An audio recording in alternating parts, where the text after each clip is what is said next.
Comenzará la grabación. Ya, ahora estamos on, estamos grabando.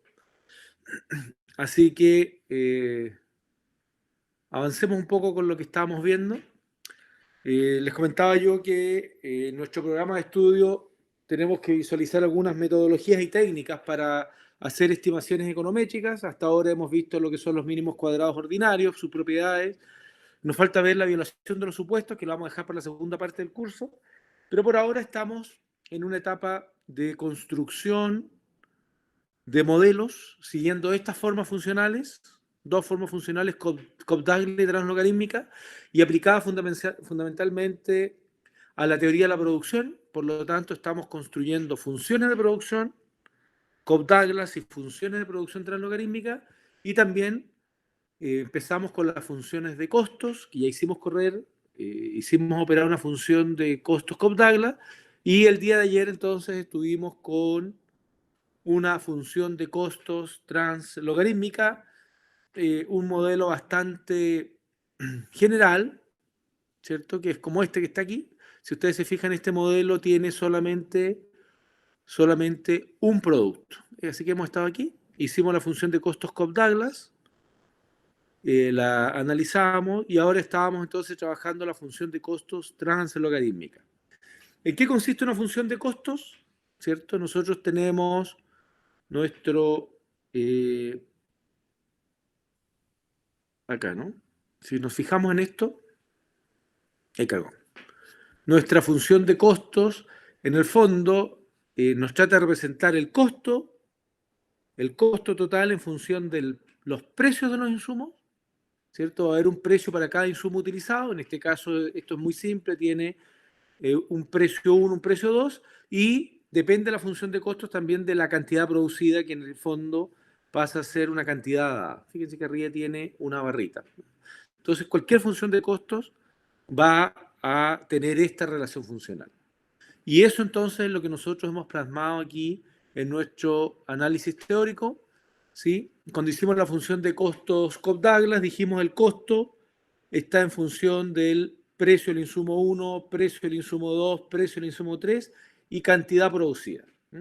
Pero también analizamos que la función de costos no solamente tiene que considerar costos, precios y cantidad producida, sino que es muy importante que los valores monetarios, o sea, los costos y los distintos precios, estén en función de uno de los precios.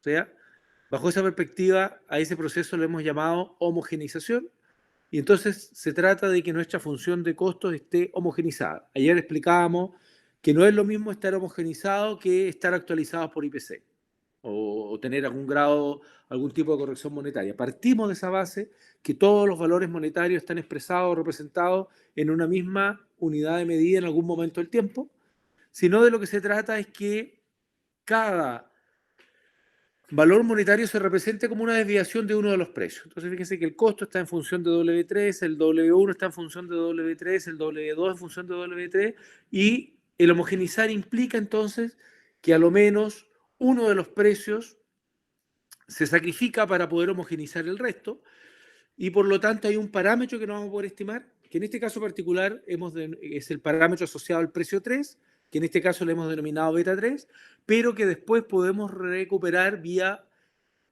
homogeneidad. Al homogenizar, suponemos que toda la sumatoria de los parámetros asociados a los precios suma 1. Si ustedes se fijan, la sumatoria de los beta i suma 1.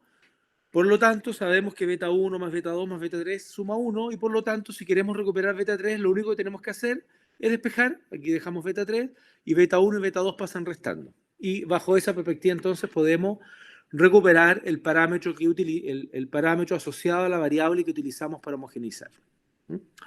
Bien, y eso lo hicimos, lo analizamos y lo revisamos. Cuando entramos a la función de costos translogarítmica, efectivamente, tenemos que seguir la misma forma, representar los costos en función de los precios de los insumos. Debiéramos, en primer lugar, linealizar el modelo, porque suponemos que nuestro modelo es exponencial, como el que tenemos aquí.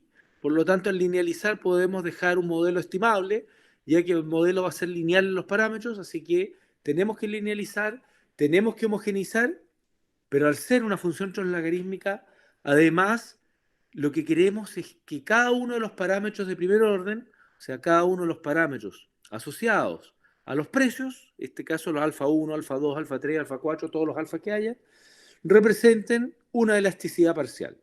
Y para eso entonces lo que tenemos que hacer es modificar nuestra base de datos y representar cada una de las observaciones ya no solamente homogenizadas, sino que también cada una de ellas como una desviación de su media geométrica. Y por lo tanto, fíjense ustedes lo que vamos a hacer aquí, costo total como desviación de la media geométrica, homogenizado y linealizado. Entonces fíjense que tenemos el costo, representado como desviación de la medida geométrica del costo, tenemos el precio con el cual estamos homogenizando como desviación de su medida geométrica. Y por lo tanto, el costo, que está representado como desviación, al mismo tiempo lo homogenizamos por el precio W3. Y después, finalmente, con el logaritmo natural, linealizamos esa variable. Y eso es lo que hacemos entonces para cada una de ellas. Aquí va a pasar lo mismo que en el caso anterior. En el caso de que estamos homogenizando por W3, efectivamente el parámetro asociado a W3 se anula porque el logaritmo natural de 1 es 0. Y aquí tenemos W3, media geométrica de W3 dividido por W3 por la media geométrica de W3. Fíjense que el numerador es igual al denominador y por lo tanto esto nos da 1. El logaritmo natural de 1 es 0 y 0 por alfa 3 nos da 0. Así que en este caso particular sabemos que todos los parámetros asociados a el precio del insumo por el cual homogenizamos se anulan. Así que fíjense ustedes, todo donde está involucrado W3, todo donde está involucrado W3, por el momento no disponemos de esos datos, pero sabemos que al final, una vez que estimemos los parámetros, vamos a poder recuperar los parámetros que nos interesen vía homogeneidad, ¿no? Así que eso queda aquí en el proceso. Bueno, ¿qué fue lo que hicimos en términos prácticos?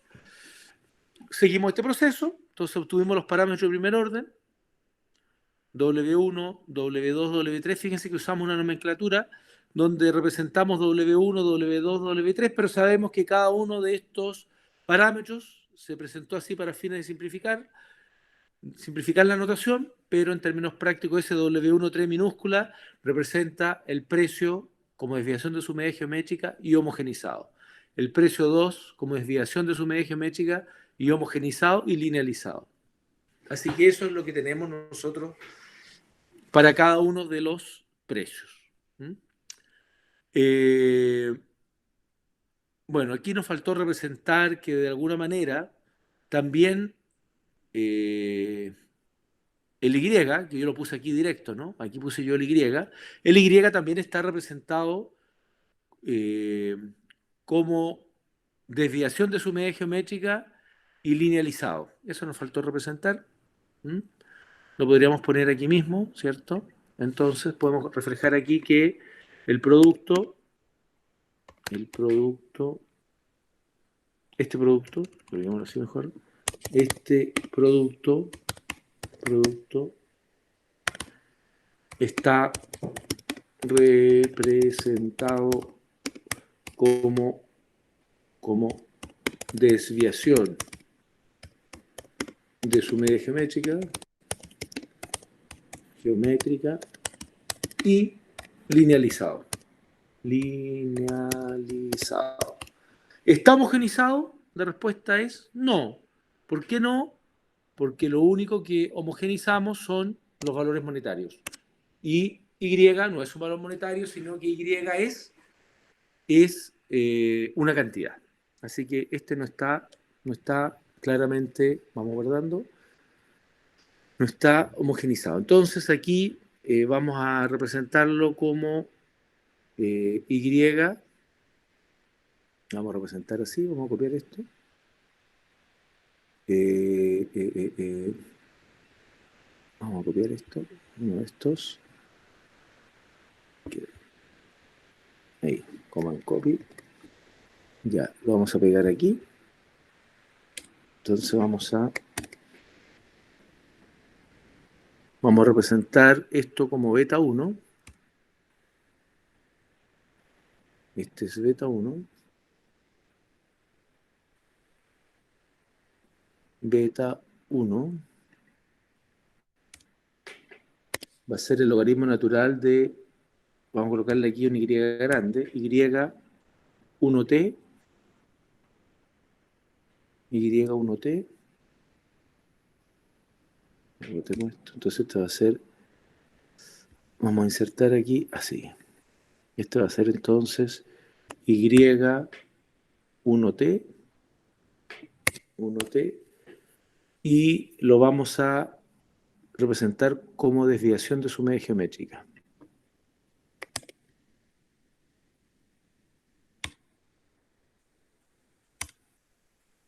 Esta parte de abajo aquí, ahí. Y aquí entonces vamos a representarlo aquí como, ya, esta va a ser la media geométrica de y1t. Perfecto, ahí está. Y esto vamos a decir que es igual, y esto va a ser igual a qué? A y1t, que es el que tenemos acá. Entonces vamos a insertar aquí eso. Ajá. No quería hacer eso, quería colocarlo aquí. Ahí. Esto va a ser igual entonces, y aquí insertamos aquí. Esto va a ser entonces igual a y minúscula 1t. 1t. 1t. Ya, perfecto. Ahí estamos. Entonces aquí tenemos beta 1, y1t. ¿Qué es y1t? Es eso que está ahí.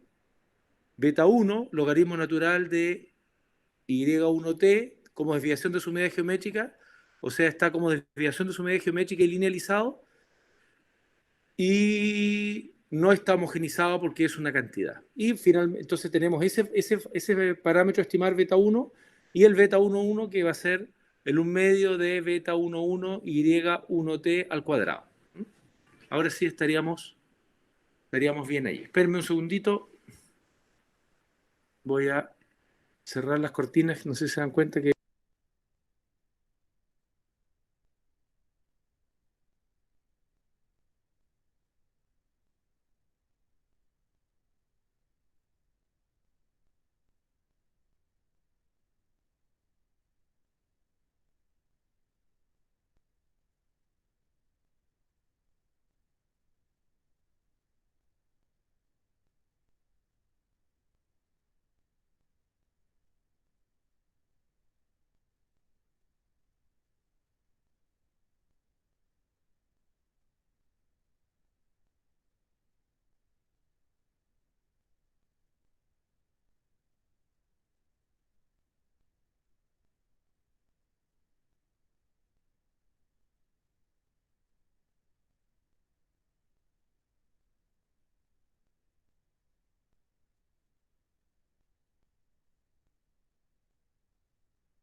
Ya, perfecto. Entonces, eso nos había faltado, así que ahora lo arreglamos allí. Y allí tenemos entonces, en primer lugar, los parámetros de primer orden. Después tenemos los productos cuadrados de la función de costos, donde tenemos W1 por W1 cuando I es igual a J, ¿sí? Cuando I es igual a J, cuando I es igual a J. Entonces aquí tenemos alfa 1,1, alfa 2,2, alfa 3,3, que representan W1 por W1, W2 por W2, W3 por W3. ¿Mm? Claramente vamos a perder ese W3, pero sabemos que tenemos que recuperar en algún momento alfa 3,3. Esos son los cuadrados, cuando I es igual a J. Después tenemos los cruzados, cuando I es distinto de J. Así que aquí tenemos el 1,2, el 1,3, 1,2, 1,3 y 2,3. ¿Mm? Fíjense que aquí ya no tenemos el medio. ¿Por qué? Porque suponemos simetría. Suponemos que alfa ij es igual a alfa ji, por lo tanto, el 1,2 es igual al 2,1. Así que tenemos un medio más un medio. Aquí tenemos representada el entero. Después tenemos también el entero de 1,3, que estaría 1,3 y 3,1. Y después 2,3 y 3,2, ¿cierto? Estarían representados allí en esos parámetros. Así que ahí tenemos los cruzados. Después tenemos los parámetros asociados al producto, que es el que recién estuvimos viendo. Entonces tenemos beta 1, Y1T, o sea, este Y está representado como desviación de su medida geométrica y linealizado, y está entonces el parámetro de primer orden y estaría el parámetro de segundo orden, que sería el cuadrado.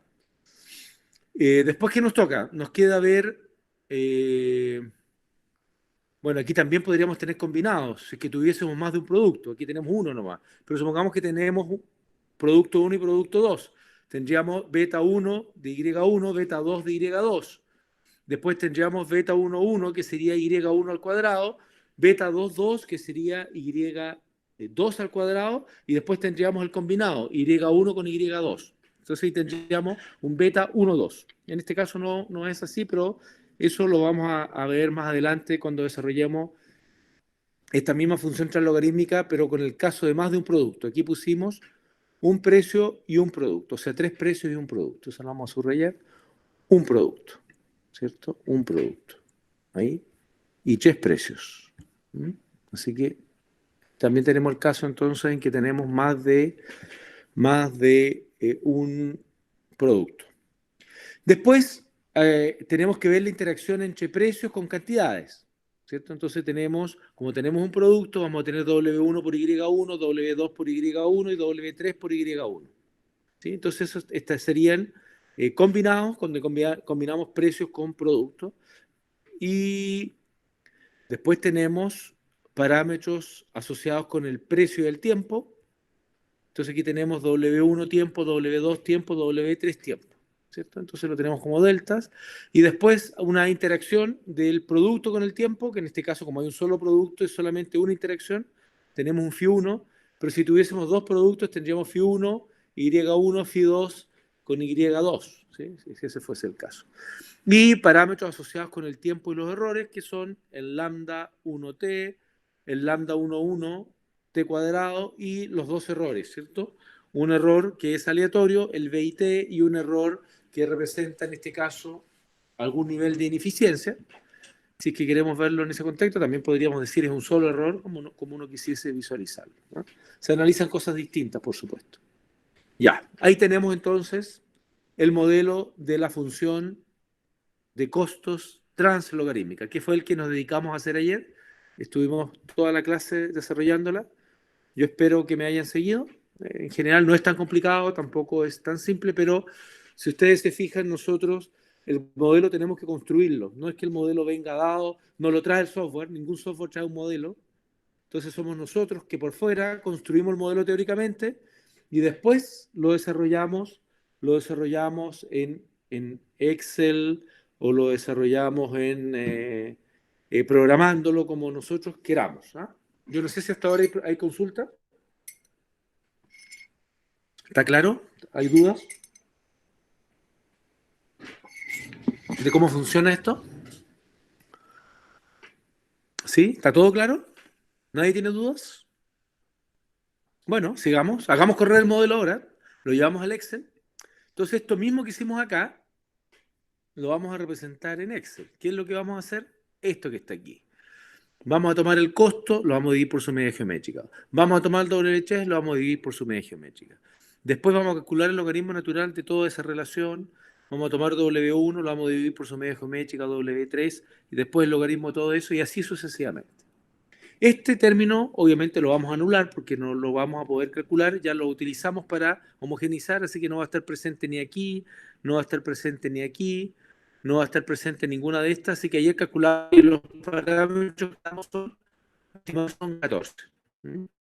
¿Cuáles serían los parámetros? Alfa 1, alfa 2, alfa 1, 1, alfa 2, alfa 1, 2, beta 1, ¿cierto? Beta 1, 1, eh, esto era gamma 1,1, gamma 2,1, gamma 3,1. Este no lo vamos a estimar hasta el 2,1. Después delta 1,1, delta 2,1. El 3,1 queda para posterior. Y phi 1, y lambda 1 y lambda 1,1. Esos son los parámetros a estimar. Son 14 parámetros. ¿Sí? Bien, vamos al Excel. Aquí lo tenemos. Si ustedes se fijan, hay que fijarse que abajito tenemos los datos, la Cobb-Douglas costo, la función de producción estocástica, y después por aquí tenemos, ahí al fondo tenemos la cost function data. ¿Ah? Ahí está la función de costos, que es la que nosotros queremos estimar ahora. ¿Mm? Bien, miremos cómo funcionó esto, cómo funciona.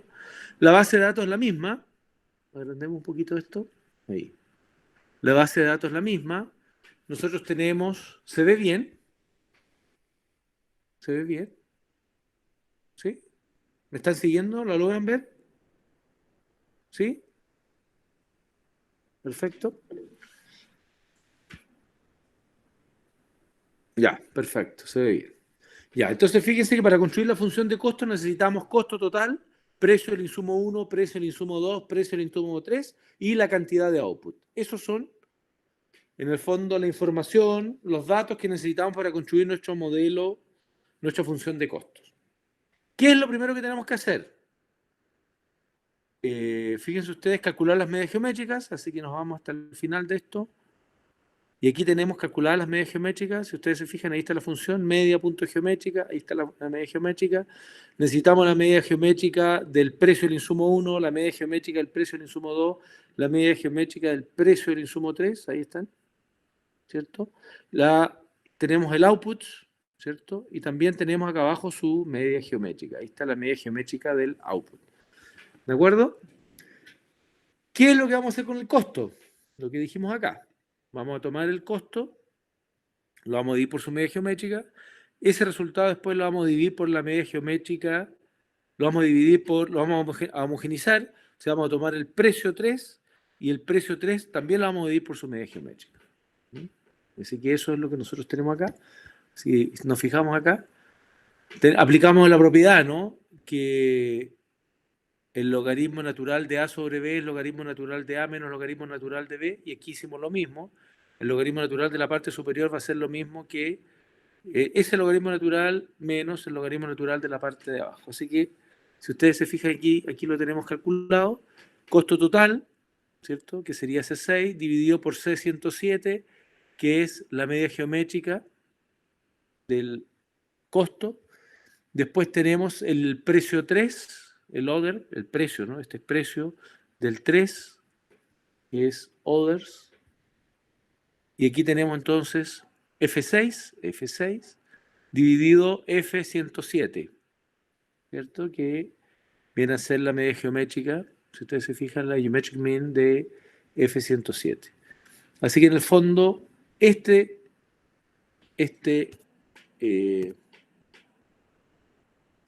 parámetro, o sea, esta observación nosotros la hemos... ¿Qué pasó?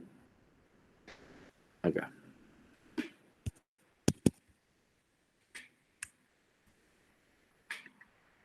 ¿Qué pasó?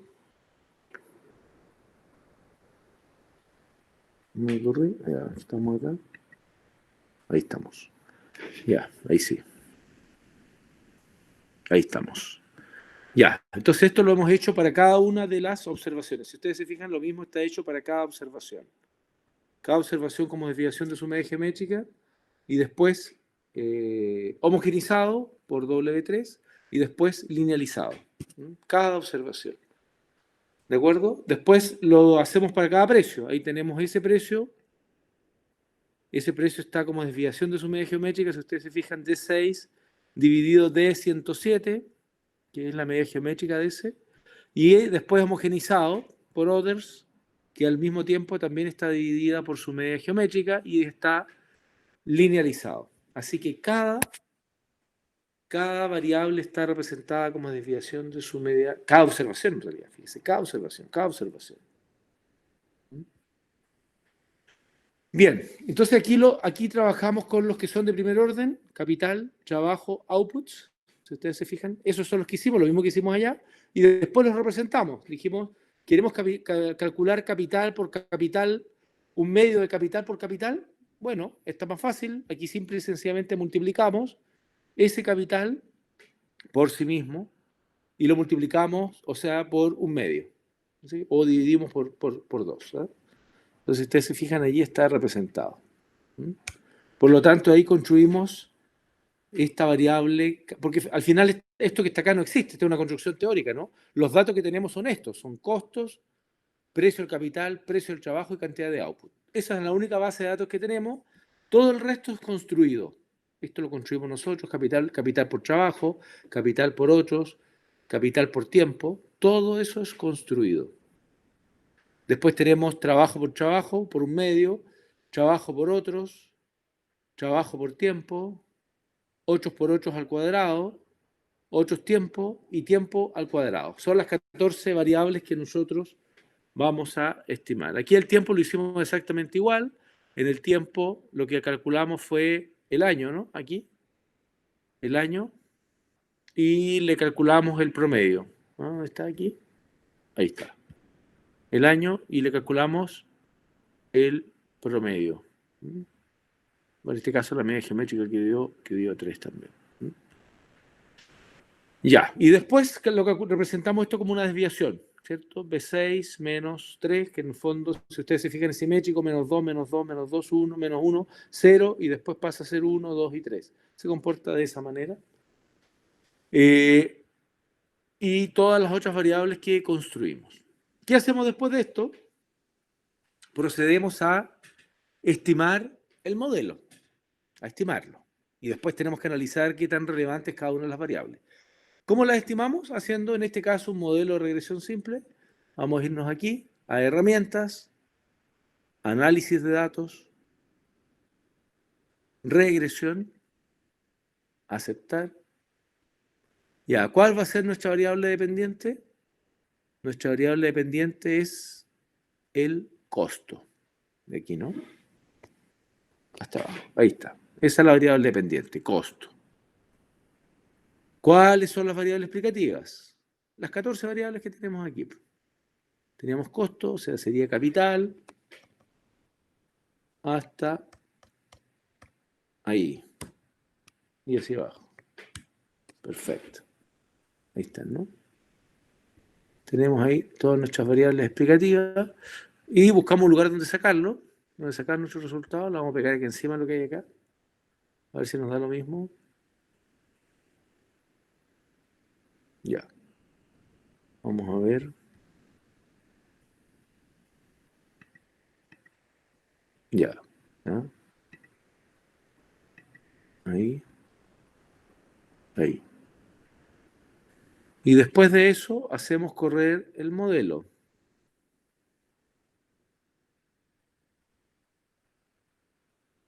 Ahí está. Si ustedes se fijan, nos dio los mismos resultados.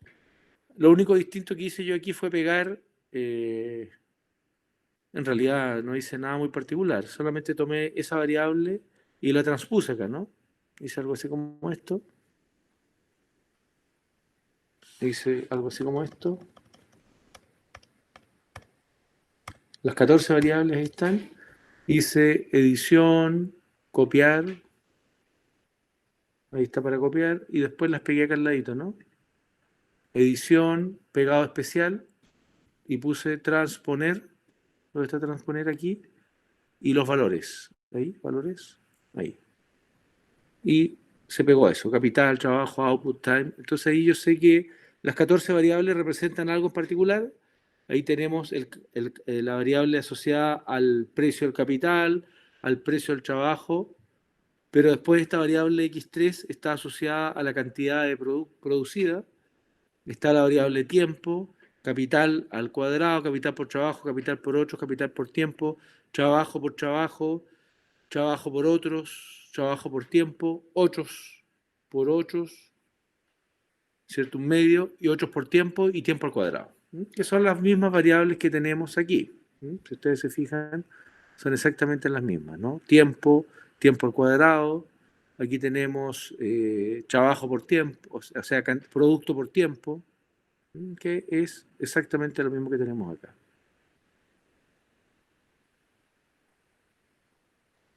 Sí, la diferencia es que aquí output lo tenemos acá arriba, ¿no? Producto que lo tenemos acá, y output por tiempo lo tenemos allá. ¿cierto? Aquí tenemos output al cuadrado y output por tiempo, o producto. Ya. Y le dimos ese orden. Bueno, ¿qué nos interesa saber? Primero, nos interesa saber, bueno, coeficiente de correlación, son muy altos, si ustedes se fijan, muy altos, 0,8, hay mucho ajuste. El F es un valor alto, el valor crítico de F es menos 27, o sea, 0,027 ceros. Por lo tanto, esto significa que todas las variables en su conjunto son altamente significativas, el modelo de su conjunto. Lo que nos interesa ahora es saber si cada uno de estos coeficientes son estadísticamente significativos. Para eso tenemos que ir al estadístico T, que está allí, ¿no? ¿Ustedes saben cómo se calcula ese estadístico T que está allí? ¿Sí? Es simple y sencillamente el coeficiente dividido por el error típico. Nos da ese valor, ¿sí? Si ustedes lo miran acá, voy a hacer igual. S dividido eso nos va a dar 5,27, eso que está allí, ¿no? En el fondo, esa es lo que hemos venido estudiando, ¿no? Que, bueno, aquí nosotros no tenemos necesidad de calcularlo, nos vienen calculados. Y sabemos que si este número supera un cierto valor o es inferior a cierto valor, es más menos, ¿no? Más menos 1,96. Si es más grande que 1,96 o más pequeño que menos 1,96, es estadísticamente significativo. Así que sabemos que ese es estadísticamente significativo, ese estadísticamente, ese también, ese no, ese tampoco, tampoco. Son 0, algo, tampoco, tampoco, tampoco, sí. Los únicos significativos son estos, ¿no? De ahí para arriba. Y acá están los errores. Cuando son estadísticamente significativos, sabemos que la probabilidad de error es más chica que 0,05. Aquí es 0,00 menos 6, ¿no? 0,00 menos 5, 0 menos 21, imagínense. Menos 21. Y este que es chiquitito, el error es 52%. Esto debería ser 0,05 para que sea estadísticamente significativo. Y ya de aquí para abajo un 29% de error, 66% de error. O sea, ninguno de estos otros valores es estadísticamente significativa, a lo menos utilizando esta metodología de mínimos cuadrados ordinarios. Después podríamos cambiar la metodología y algunos más se van a hacer estadísticamente significativos. Pero con esta metodología no. Bueno, entonces estamos bien hasta allí y ahora nos tocaría analizar qué representa o cuál de estos parámetros son los más relevantes dentro de los precios. Si ustedes se fijan aquí, el más relevante es el precio asociado al capital, 0,43. Después viene el precio asociado al trabajo. Y nos faltaría el precio parámetro del precio, ¿cierto?, asociado a W3. ¿Cómo obtenemos ese precio? Lo podemos obtener por homogeneidad. Por homogeneidad. ¿Cómo lo obtenemos? Dijimos que era así, ¿no? Dijimos que estos son, en nuestro modelo, estos los tenemos como alfas, si ustedes se fijan acá. Tenemos alfa 1, alfa 2, alfa 3. Entonces aquí sabemos nosotros que alfa 1 más alfa 2 más alfa 3 suma. Entonces alfa 1, acá, hay 1 más A2 más A3 es igual a 1. ¿Sí? Por lo tanto, aquí vamos a saber que alfa 3 va a ser igual, A3 va a ser igual a 1 menos A1 menos A2, ¿cierto? Despejamos, dejamos el 3 solito y estos dos pasan restando por allá. Por lo tanto, el cálculo ¿cuál va a ser? Va a ser igual a 1 menos alfa 1 menos alfa 2. Ahí. ¿Está bien? ¿Está bien? Sí. Enter. Por lo tanto, alfa 3 es 0,1884. Más pequeño que todos ellos, ¿no? Este es 0,43, 0,38 y el asociado a otros es 0,18. 0,18. ¿Podemos medir significancia estadística? No, porque este parámetro no salió directamente del vector columna de parámetros, sino que lo hemos sacado por aplicando el principio de homogeneidad, ¿cierto? Sabiendo que la sumatoria de los alfa i es igual a 1. Así que aquí tenemos el parámetro asociado, alfa 3 asociado al insumo, al precio del insumo 3. ¿Qué más? ¿Qué más podemos decir? Bueno, podemos tratar de interpretar este parámetro que si aumentamos, ¿cierto? Podemos decir, es algo así como esto. A1 es igual a ¿cuánto era? A 0,43. A1, entonces aquí es igual a 0,43. Dejémoslo así, ¿no? 0,43. Esto implica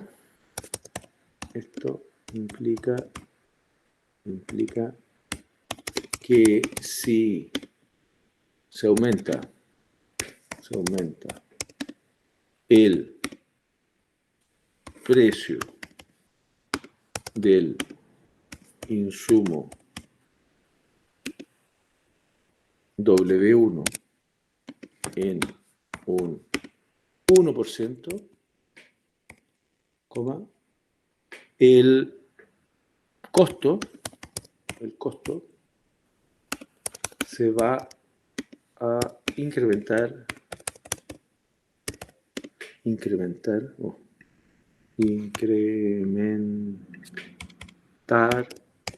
en un 0,43%. ¿Sí? En el fondo, esta representa una elasticidad parcial del precio del insumo. ¿Ah? Si nosotros vamos a nuestra otra función en Cobb-Douglas, pusimos que era algo así como esto, ¿no? Perfecto. Y esto en el fondo es lo que estamos analizando acá. Esto es lo que nosotros estamos analizando aquí. Eso es. ¿Cierto? Entonces tenemos, aquí en todo caso le pusimos ahí, ¿no? Es alfa. Entonces, ¿cómo cambia el costo? Cuando cambia el precio del insumo respectivo por la proporción, W1 sobre C, ¿no? Se va a incrementar, se va a incrementar en un incremento proporcional de un 0,3. ¿No? Ahí lo podríamos arreglar, pero dejémoslo así nomás. Ya. En relación al producto, ¿cierto? Que es el output, ¿qué podemos decir?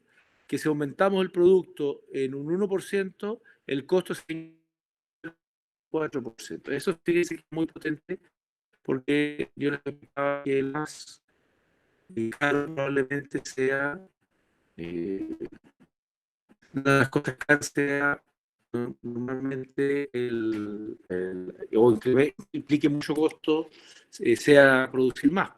Producir más, sin lugar a dudas, va a tener un tema relevante en el incremento de los costos. Entonces, eso es lo que hemos dicho, lo tenemos aquí como delta. En nuestro modelo, como lo pusimos, creo que era beta, lo pusimos como beta, ¿no? Acá lo pusimos como beta. Entonces, beta i, en este caso lo tenemos como beta i. Entonces, lo tenemos aquí como beta i. Beta i. Entonces, se aumenta la cantidad producida en un 1%, esto implica que el costo se va a incrementar y en este caso el parámetro asociado al output es 0,74.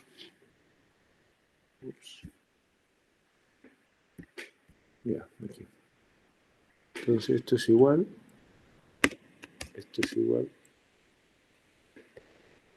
Ahí.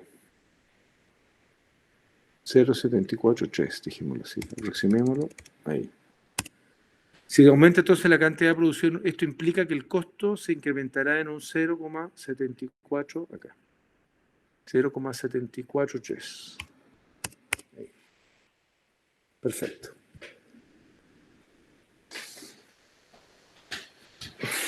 Entonces, ¿qué hemos hecho acá?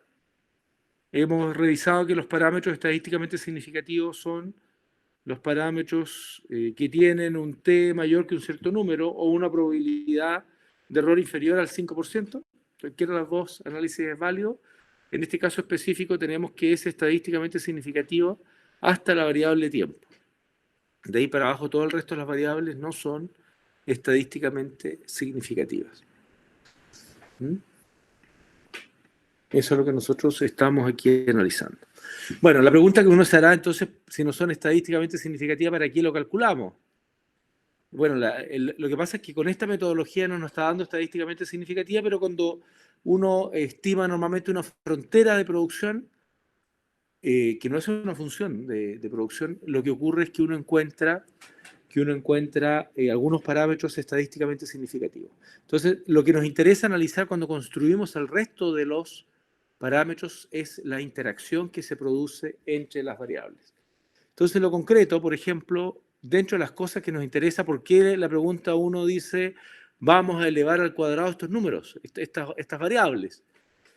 Porque nos interesa mucho saber qué pasaría con los costos, acá por ejemplo, qué pasaría con los costos si los precios de los insumos suben mucho. O sea, si el precio sube harto, por ejemplo, como que se va al cuadrado su valor. ¿Cómo será alfa 22? ¿Será positivo? ¿Será negativo? Si es positivo, significa que los costos van a subir mucho. Sería raro que si yo elevo al cuadrado esto, el precio de los insumos, los costos bajen. No debiera ocurrir eso. Pero la pregunta no es solamente eso, sino que en cuánto crecerían mis costos. ¿Qué porcentaje? Si es que si se aumenta mucho el precio de mi insumo. Imagínense qué tal si se encarece mucho el precio del capital, si se encarece mucho el precio del trabajo. Cosas que han venido ocurriendo en nuestro país. Piensen ustedes cuando se instalan empresas grandes aquí, a veces no se encuentran trabajadores, a tal punto que para obras de construcción grandes se han tenido que traer trabajadores del el resto de Chile. Fíjense, carpinteros de primera, muchos maestros ceramistas, cuando vienen obras grandes, no tenemos suficiente cantidad de trabajadores aquí, sino que eso se tiene que traer de fuera de la región y eso incrementa el costo de producción de un trabajo específico. Podría ser una salmonera, podría ser una empresa constructora, podría ser una fábrica de algo. La pregunta, ¿qué pasa si crece mucho este costo? ¿Cómo se afecta ese precio, ¿no? ¿Qué pasa con mis costos? ¿Cómo se afectan mis costos? Entonces, eso nos ayuda un poquito a entender eso. Por otro lado, nos interesa saber qué pasa con la interacción que tenemos entre los precios. ¿Qué pasa cuando interactúa el precio del insumo 1 con el precio del insumo 2? ¿Qué pasa con alfa 1,2? Si interactúan los dos insumos, por decirlo de alguna manera, los dos precios, alfa 1,2 será positivo. Si es positivo, significa que incrementan costos. Si este alfa 1,2 es negativo, significa que esta interacción disminuye los costos. Entonces ahí uno podría analizar la complementariedad que pudiese haber o la no complementariedad que pudiese haber entre los precios de los insumos. ¿Ah? Entonces, y así sucesivamente uno puede ir analizando qué pasa cuando interactúa el producto con uno de los precios. ¿Cómo afecta cuando interactúan ellos? ¿Aumenta los costos o disminuye los costos? Si no son significativos, pero uno podría ver acá, ¿no? Si ustedes se fijan, algunos de estos son positivos, pero algunos de ellos también son negativos. Por ejemplo, capital por otros, cuando interactúan los dos precios, fíjense que es raro, pero tendería a disminuir el costo. Es negativo esto. Bueno, no es estadísticamente significativo, no podemos sacar conclusiones, pero si hubiese sido estadísticamente significativo, debiéramos cuestionarnos por qué cuando interactúan dos precios tiende a bajar los costos. En la mayoría tiende a subir, ¿no? Capital por trabajo es positivo, capital por tiempo, trabajo por otros, ahí es positivo, tiende a aumentar los costos, trabajo por tiempo tiende a ser negativo, no es estadísticamente significativo, pero uno se debiera cuestionar qué ocurre en cada uno de esos casos, por qué se produce el cambio de signo. Esto es lo que nos permite visualizar una función de costos Cobb-Douglas. Yo no sé si hay dudas, consultas hasta ahora. ¿Se está entendiendo lo que estamos haciendo?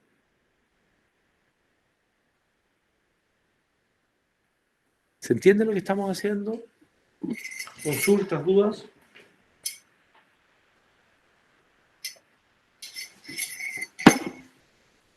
¿Sí? ¿O no está nada claro? Les invito a que consulten. ¿Sí? ¿Qué pasa con el nombre de las planillas? Ah, el nombre, este que están acá abajitos, estos, esos, ¿son los que te confundan? A ver, no veo.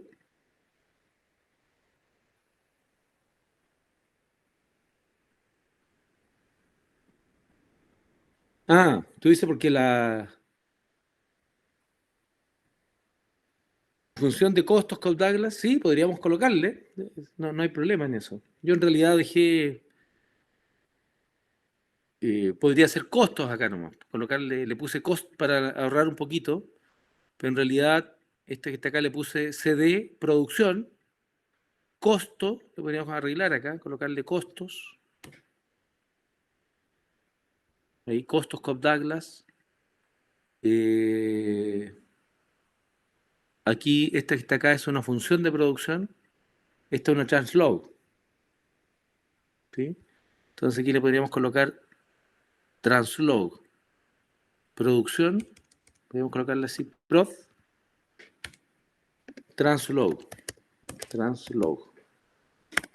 Ahí, entonces esta sería costos con Douglas, esta sería producción, coloquémosle así, producción, ahí. Ups, ahí, a ver si lo puedo, ahí dentro, pesco, ah, ahí, ahí. Y coloquémosle producción, prod, Cobb Douglas. Cobb Douglas. Ahí. Entonces, esa sería producción Cobb Douglas, costos Cobb Douglas, producción Translog. Producción Translog, ¿está bien esa? Esta sería. Esta no tiene nada aquí. Yo creo que pegué cosas nomás. Es una función de costos igual a esa, ¿no? Sí, está repetida nomás. Entonces, esa, votémosla. Ya, votemos esa. Eliminar. Eliminar. Esta hoja 1 no tiene nada. Eliminémosla también. Eliminar. Esa tampoco tiene nada. Eliminar. Esa tampoco tiene nada. Eliminar. Esa tampoco tiene nada. Eliminar. Estos son salidas que yo pegué por ahí. Tampoco nos sirve por ahora, así que también. Eliminar. Eliminar. Sí. Está bien lo que hice, ¿no? A ver. Eliminar. Ya. Esta es Stochastic Cost Function. Ya, esta sería entonces la translogarítmica de costos. Fueron con las 14 variables. Entonces coloquémosle aquí costos. Coloquémosle aquí costos translog. Translog. Ahí está. Costos translog. Ya, después aquí, esta acá hice una función de costos, pero sin tiempo. No puse el tiempo acá. Lo hice sin tiempo. Así que se achicó. Entonces coloquemos aquí costos translog, costos translog sin tiempo, sin T. Está hecha nomás. ¿Qué es esto? Esta es una salida que no tiene nada. Eliminar. Eliminar. Ya, ahí no hay más. Ahí sí. ¿Quedó bien ahí? Entonces fíjense que tenemos aquí, no sé por qué se me apareció este micrófono, no sé cómo sacarlo. Ya, entonces está la introducción, los datos, data 2, en realidad no me sirve de nada, lo pegué nomás, eliminémoslo también. Eliminar, eliminar. Ya. Entonces ahí tenemos la introducción, los datos, la producción Cobb Douglas, costos Cobb Douglas, producción translogarítmica. Saquemos, tiene como hartas cosas aquí. Producción translog, saquemos ese resto. Producción translog, costos translog. Ya, y ahí quedó una costos translog sin tiempo. Queda más cortita, ¿no? Porque si sacamos el tiempo, si nosotros sacamos el tiempo, nos sacamos toda esta variable encima. Todo esto que dice, por ejemplo, y1 por tiempo, tiempo al cuadrado, todo eso se va, y donde tenemos W1 por tiempo, W2 por tiempo, W3 por tiempo, todo eso se muere, ¿no? Ya no aparece, desaparece el tiempo, y por lo tanto bajan el número de variables. Sí, bueno. Cambia también el tipo de información que generamos, pero eso es. Así que, ¿guardemos esto? Ya, guardémoslo. Perfecto, ya.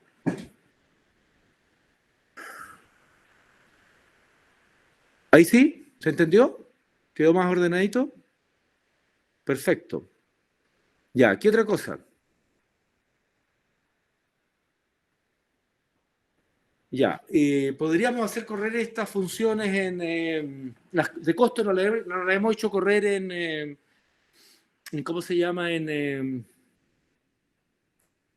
Stata.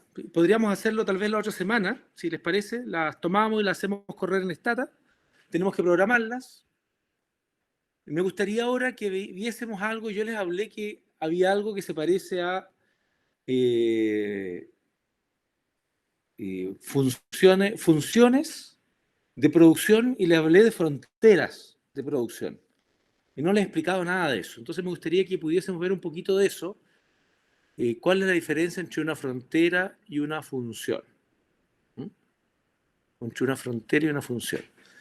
Y para eso, vamos a ir aquí. Vamos a ir aquí. Ups. Vamos a cerrar. Me empiezan a aparecer un montón de cosas. Vamos a tratar de ir aquí. Aquí. Vamos a ir a buscar.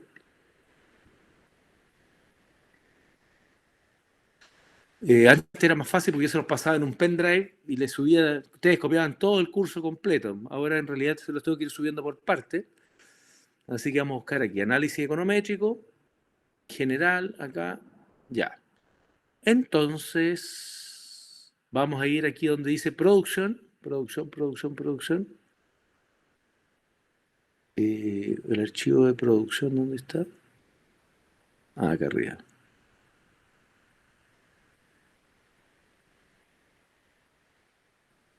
Acá está, producción. Y producción.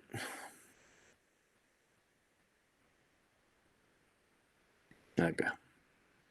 Entonces, fíjense que yo tengo aquí unos archivos que se llaman eficiencia, fronteras, y bueno, por aquí, en realidad antes se los pasaba todos, yo no los miro todos, miro algunos nomás, pero vamos a sacar algunas cositas aquí, vamos a ver algo de eficiencia, que es una PPT en el fondo. Esta. Ya. Entonces, cuando nosotros queremos medir algo que es tan interesante, fíjense ustedes que nosotros en estos modelos, normalmente uno dice ya vamos a hacer una función de costo, una función de producción, pero la pregunta que uno se hace, ¿por qué queremos hacer esto? ¿Por qué queremos hacer esta... ¿Cómo sacar esto de acá? No tengo idea. No dice nada.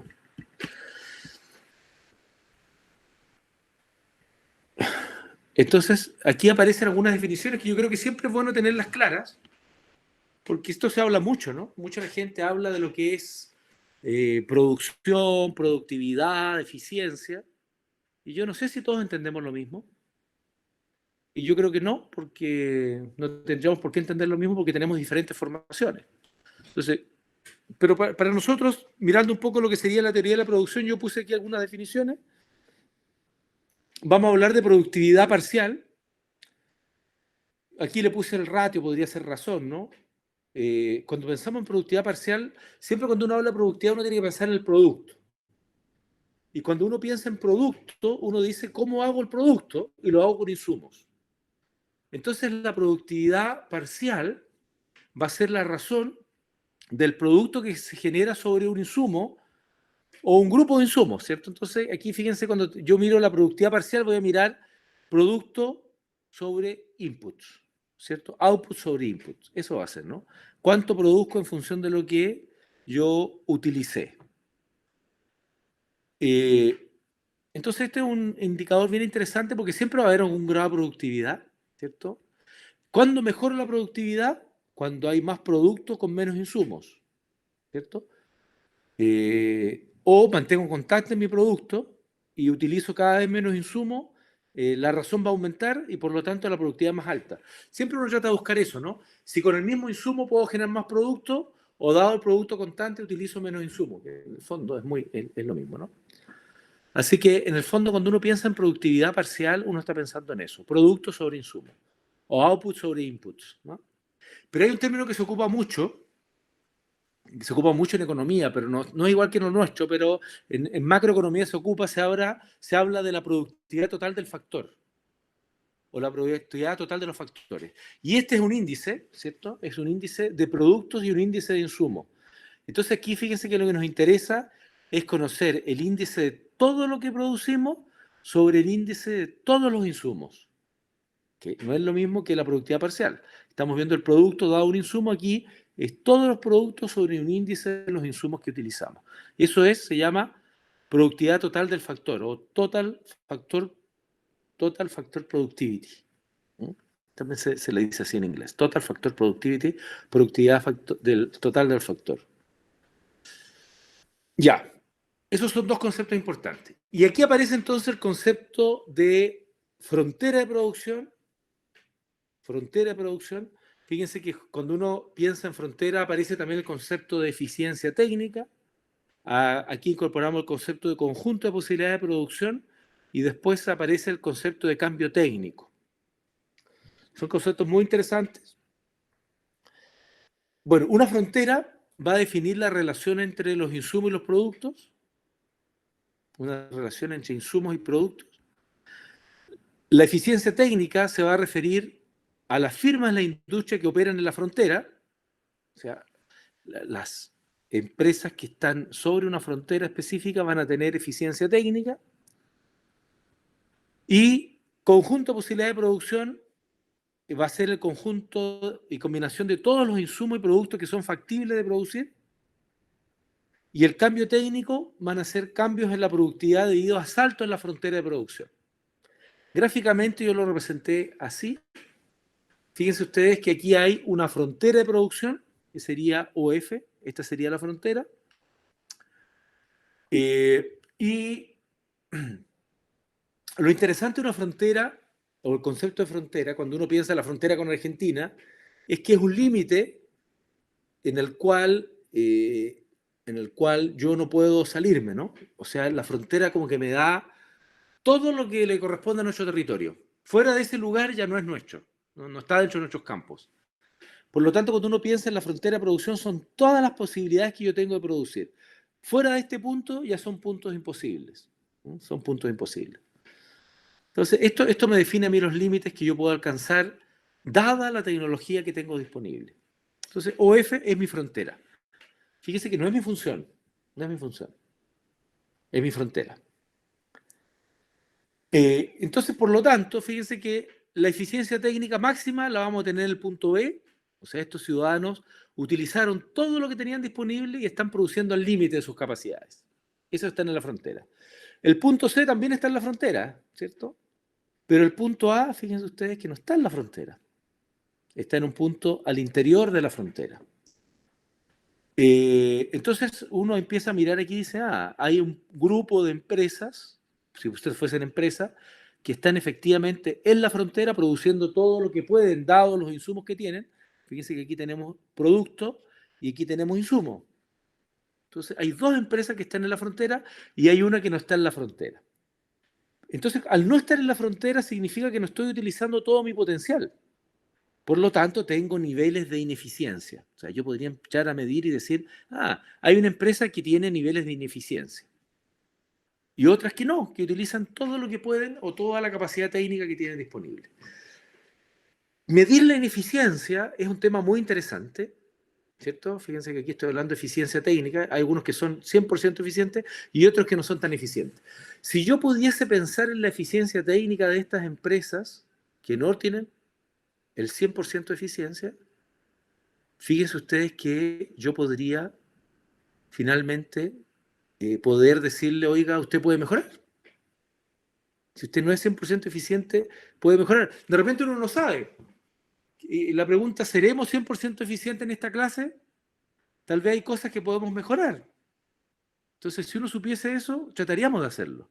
¿Cómo ustedes estudian ustedes? Si uno supiese que uno no es 100% eficiente en el estudio, uno podría decir, puedo mejorar mi capacidad de estudio. Tal vez no ocupan todas las horas que tienen disponibles, tal vez se distraen mucho mirando, haciendo chat, tal vez se distraen mucho mirando ciertas cosas, no sé.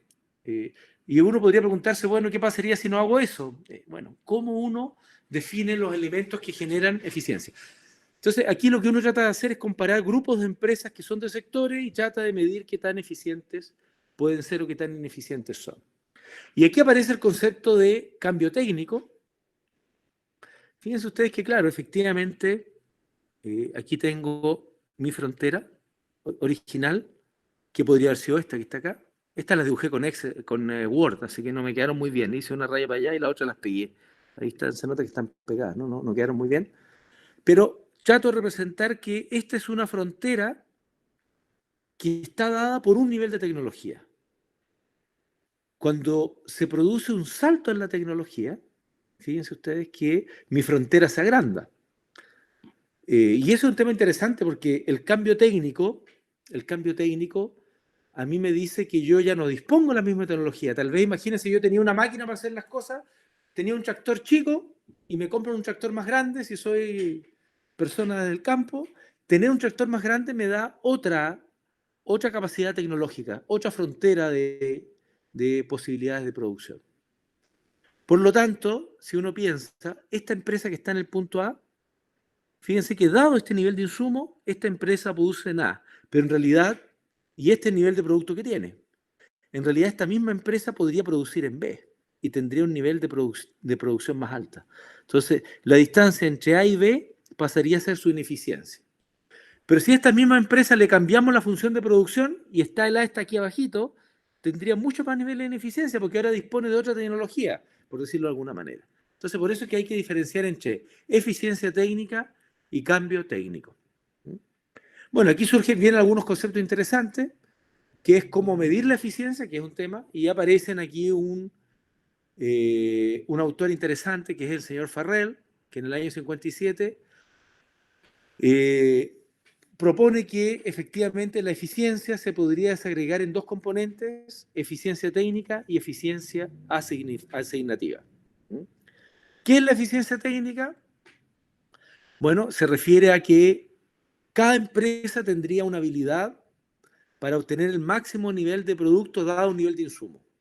O sea, ¿cómo hago yo para pasar de este punto A al punto B? ¿Cómo puedo sacar el máximo provecho?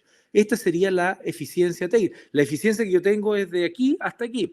Este restito sería ineficiencia. En la empresa B está en la frontera, por lo tanto su ineficiencia sería cero. No tendría ineficiencia. Pero la eficiencia técnica es eso. ¿Cómo hago yo para tratar de lograr el máximo nivel de producto dado un nivel de insumo?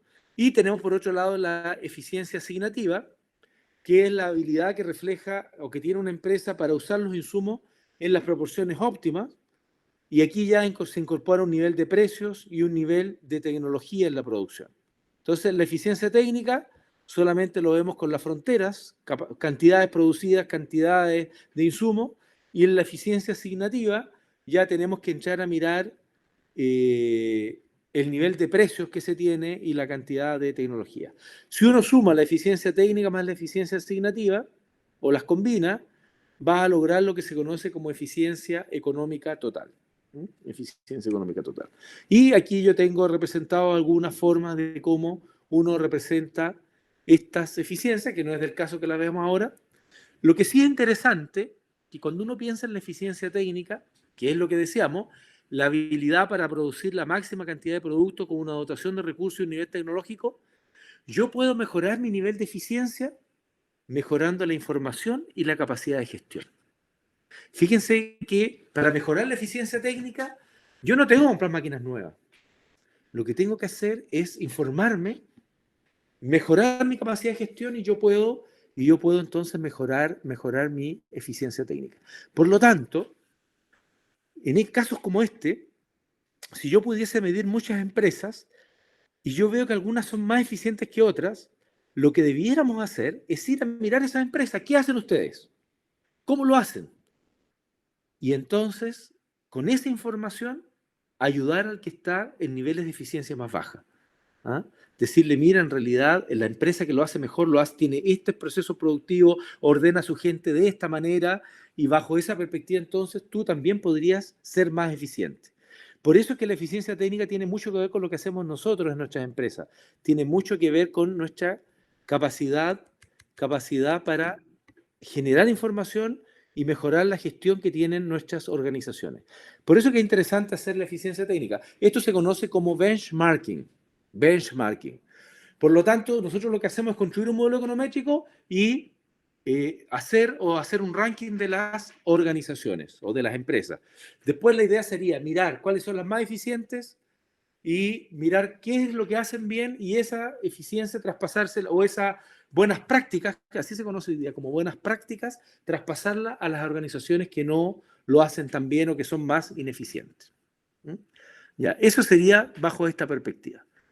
¿Cómo se construye la frontera de eficiencia? Aquí tengo otra presentación de cómo se construye, que es lo que a nosotros nos interesa. Entonces, para medir eficiencia técnica hay varios modelos de estimación. Hay algunos que se conocen como paramétricos, no paramétricos, determinísticos y estocásticos. Lo que yo les mostré allí, donde tenemos dos errores, es esto, un modelo estocástico. Estocástico. Bueno, ¿cuál sería un modelo paramétrico? El modelo paramétrico donde tenemos parámetros. ¿Cuáles son parámetros? Alfa 1, alfa 2, alfa 3. Por lo tanto, hay una forma funcional para la función de producción. Nosotros ya conocemos dos formas funcionales. Conocemos la Cobb-Douglas y la translogarítmica. El método no paramétrico no supone una forma funcional para la función de producción. Así que ahí ya, ustedes también ya saben algo de eso, lo que pasa es que no lo conocen con el nombre. En un método determinístico vamos a tener una forma funcional, pero vamos a suponer que el error que encontramos corresponde a ineficiencia, por lo tanto es determinístico. Todo lo que encontramos como error es ineficiencia, y el modelo estocástico, que es el que nosotros estamos ahí representando en nuestros modelitos, es que tenemos producto, las variables y un error compuesto. En ese error, entonces, tenemos un componente aleatorio y tenemos un componente que le denominamos ineficiencia técnica. Entonces, fíjense que la gracia que tuvo cuando se introdujo este método estocástico fue que pudimos descomponer el error en dos partes. Un error aleatorio, que es el que siempre conocemos en cualquier modelo econométrico, pero hay un pedacito del error que nosotros decimos, ¿sabe qué? Este pedacito del error lo vamos a reflejar, vamos a representar allí la ineficiencia. Aquí tenemos gráficamente, fíjense que aquí tendríamos una frontera de producción y dentro de la frontera o bajo la frontera habrían errores, habría un error así grandote, ¿cierto? Aquí estaría lo observado y dijimos, bueno, la diferencia entre lo que observamos y la frontera va a ser la ineficiencia. Entonces, si nosotros decimos todo esto que está aquí es ineficiencia pura, vamos a estar frente a un modelo determinístico, pero si nosotros somos capaces de descomponer este error y decimos, ¿sabes qué? Hay una parte que es parte de los errores que tienen cualquier empresa, pero hay una parte que podemos descomponerlo como ineficiencia estocástica. Y esta parte de ineficiencia estocástica para nosotros va a ser la ineficiencia vamos a medir la ineficiencia técnica. Ineficiencia técnica. Y por lo tanto, lo que está de aquí va a ser eficiencia técnica y esto va a ser el nivel de ineficiencia. Y nosotros, en la medida que tan lejos estemos, vamos a poder decir qué tan eficiente o ineficiente es una empresa. ¿Cómo se tuvieron que arreglar los modelos econométricos? ¿Cómo se tuvieron que arreglar los modelos econométricos? Bueno, aquí están los enfoques primales y duales, ustedes ya saben de eso. El enfoque primal va a ser la función de producción, el enfoque dual va a ser las fronteras de costos. Y los datos que nosotros podemos analizar van a ser normalmente o un corte transversal o un panel de datos. Cuando pensamos en eficiencia técnica y pensamos en modelos no paramétricos, donde no hay parámetros, lo que se utiliza es una metodología que se conoce como DEA, que en el fondo es el acrónico de Data Envelopment Analysis, ¿cierto? Eso significa DEA, que lo que se hace allí es ocupar técnicas de programación matemática, ¿cierto? Que son funciones objetivo y restricciones, que ustedes ya saben algo usar de eso. Y eso, si utilizamos esa metodología, no existen parámetros, sino que existe función objetivo y restricciones, y generamos también una frontera que se va a llamar envolvente, ¿cierto? Entonces, ese Data Envelopment Analysis es donde se genera aquí, envelopment significa envolvente, es donde se genera entonces la técnica de medición. Nosotros no hacemos, yo no hago nada de eso, sino que a mí me gusta trabajar con estos modelos paramétricos y en lo concreto con un modelo estocástico. Si ustedes se fijan, esta es la típica función de producción: producto, intercepto, parámetros, insumos y un error. Bueno, este modelo se empieza a trabajar, ¿cierto? Y entonces se estiman normalmente por mínimos cuadrados ordinarios, pero se empieza con un modelo de corrección. Entonces aparece lo que se conocen como, si este modelo ordinary least square o mínimos cuadrados ordinarios los corregimos, se coloca una C delante de esto y pasa a llamarse calls. Entonces el nombre cambia y pasa a ser corrected ordinary least square o mínimos cuadrados ordinarios corregidos. Y lo interesante es cómo se corrige, ¿cierto? Lo que se corrige es, en el fondo, a ver si aquí no tengo una gráfica, bueno, la forma de corregirlo es muy simple. Cuando tenemos una función de producción, nosotros tenemos errores que están sobre la frontera y errores que están bajo la frontera. No tengo ninguna gráfica acá. No tengo ninguna gráfica. Pero, entonces, los errores que están sobre la frontera, lo que tomamos es el error positivo máximo que está sobre la frontera y se lo sumamos al intercepto. Entonces, fíjense que aquí tomamos el error máximo y se lo sumamos al intercepto. ¿Qué hacemos con eso? Nos encargamos que la función de producción, que tiene errores positivos y errores negativos, esa función de producción ahora quede cubierta por una envolvente. ¿Por qué? Porque al intercepto le sumamos el error positivo más alto y por lo tanto pasamos de una función de producción a una frontera. Pasamos de una función de producción a una frontera. Bueno, esa es la forma en que se construye una frontera de producción y la parte estocástica se introduce descomponiendo el error. Eso sería en términos generales lo que nosotros tenemos desde el punto de vista de lo que son la diferencia entre una función y una frontera. Yo por aquí, a ver, vamos a mirar las otras. Creo que por aquí tenía alguna gráfica. Frontera estocástica, aquí. Creo que por aquí me dediqué a hacer algunos grafiquitos. A ver. Ahí están los caballeros que inventaron esto. Ya. Entonces, fíjense que aquí yo tengo la función de producción. Bueno, entonces si uno tuviese un error positivo máximo, se lo sumo al intercepto y obtendría entonces una envolvente donde me encargaría de tener todos los errores positivos adentro. Esto sería una frontera estocástica de costo. Bueno, esa sería la teoría que estaría detrás de esto. Les voy a subir estos archivitos de eficiencia, frontera estocástica y algunas cositas más. A ver si ahí lo pueden ustedes también disponer de esas presentaciones. Eso solamente para explicarle un poquito que nosotros con la función de producción o teniendo una función de producción podemos llegar también a estimar una frontera de producción.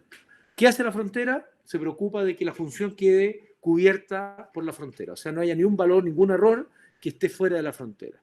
Y con eso, teniendo una frontera, podemos entrar a analizar eficiencias técnicas. Y las eficiencias técnicas podrían ser eficiencias técnicas de producción, eficiencia técnica o eficiencia técnica en costos. Eficiencia en costo, en el fondo, se denomina, ¿no? Cost efficiency. Y technical efficiency para la frontera de producción y cost efficiency o eficiencia en costos para la frontera de costos. Así que bueno, ahí tengo que subirle esos dos ejemplos. ¿Me parece? Muy bien. Entonces hemos hecho correr una frontera de costos translogarítmica. Yo arreglé la base de datos, la voy a guardar para que se la suba, se las voy a volver a subir. Y vamos a dejar aquí de grabar, de tener la